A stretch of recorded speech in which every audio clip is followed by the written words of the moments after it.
bounced by no less than 3 zeros. Aided by his F4F Wildcat's rugged construction and some amazing piloting skills, Pug somehow managed to survive multiple attacks. But the enemy planes have now been joined by a 4th Zero, and is flown by one of the most lethal Japanese aces of all time, Saburo Sakai. Seeing Sakai Zero, the other Japanese pilots move their planes out of the way.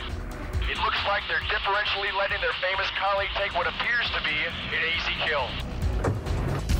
Sakai lets loose with a barrage of fire from long range, but Pug counters with a brake turn, snapping back towards Sakai and spoiling his firing run. Then the tactic works. This is Sakai's first battle with the Wildcat, and he briefly studies the stubby-looking enemy plane before attacking again. Where the earlier trio of Zeros tried to use their superior firepower to bring Pug down, Sakai decides to employ his plane's better speed and maneuverability. Sakai expertly uses those qualities to move into a perfect firing position, but with a massive closure speed.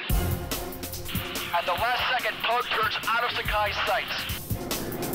The Zero's greater speed has actually caused Sakai to overshoot Pug and fly out in front of him. But without any ammo, Pug can't take advantage of the position. Sakai snaps the Zero into a tight turn and Pug follows. Now we have something we call a loop ferry going. Named after the famous World War I ace, that's where two planes are basically chasing each other's tails, neither one offensive nor defensive. But with the Zero's greater speed and better turn rate, Sakai gains on Pug with every second. Finally, Sakai is able to get his Zero in a fire position behind Pug's Wildcat. Pug pushes out of the loop ferry and he makes a run towards Guadalcanal. Realizing he has no chance to do anything but survive, he's trying to go over to land where he can bail out. But Sakai pursues. Thinking his two 7.7mm machine guns alone will do the job, Sakai switches off the Zero's cannon. He then gets a bead on Pug's Wildcat from behind and fires several long bursts. His bullets rip through Pug's plane. But incredibly, the Wildcat still will not go down. And look at this, Sakai is so surprised that the Wildcat's still flying that he overruns Pug's plane again. My God, if Pug had any ammo left, Sakai would be toast for sure. But he doesn't, and Sakai finally realizes that Pug can't fight him back. By now, Pug and his plane are a total mess. He's suffering but several wounds, and his Wildcat is literally shredded by the cannon and machine gun hits. Yet somehow it continues to fly. No wonder Grumman is nicknamed the Ironworks. Pug decided to bail out as soon as possible and starts going through his pre-bailout checklist. Meanwhile, Sakai's astonished that his adversary is still flying.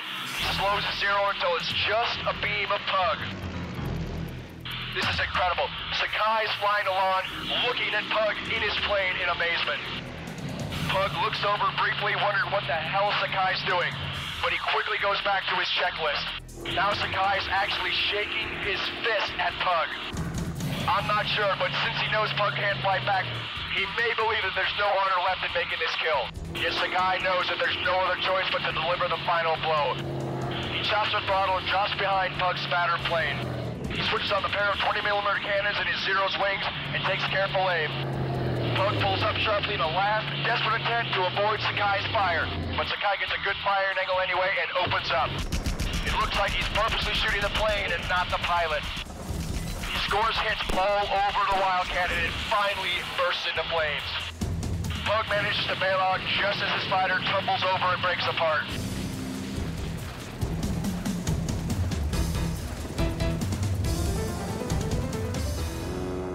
Sakai sees Pug shoot open and he speeds away. Saburo Sakai has just added another victory to his amazing record. Even though Sakai finally defeats Pug Sutherland, his greatest achievement may be overcoming what happens to him just afterwards on the very same mission, when he attacks a group of U.S. Dauntless dive bombers. The rear gunners in the Dauntlesses saw he and his wingman coming. Sakai got hit by the enemy gunners. It wounded him in the leg, the chest, and one round really grazed the top part of his his head and went through his flight helmet, and so he had blood pouring down in his face. He actually was blinded in one eye, and he would remain blinded for the rest of his life. And nevertheless, he managed to make a flight of well over 4 hours back to Rabaul, despite drifting in and out of consciousness, and despite just being in tremendous pain. He overcame that and was successfully able to not only fly the aircraft, but navigate it back to where he needed to go and make a successful landing back at his home base. And it is on this occasion that you see his skill, his determination, his strength, and his fortitude. Pug Sutherland displays the same degree of fortitude, but in very different circumstances. Regardless of his many wounds, he survives his bailout over Guadalcanal, and following a long recovery, returns to active duty. After serving a tour as an instructor, he commanded 2 squadrons in the latter stages of World War II and led them into combat. He shot down 3 more aircraft, so he finished the war with 5 kills, which made him a fighter ace. Like Sutherland, Sakai endures an extensive recuperation.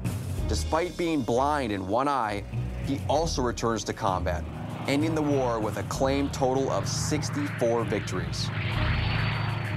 Saburo Sakai, unlike a lot of Japanese naval aviators of his generation, had a long life after the war. He actually became friends with many of the people in the U.S. Navy, U.S. Marine Corps, whose contemporaries he had flown against during the war. And he lived until the year 2000. Pug Sutherland's fate is far different. Like many Naval Academy graduates, Pug decided to remain in the service after World War II and eventually rose to become Air Group Commander on board the aircraft carrier USS Franklin D. Roosevelt.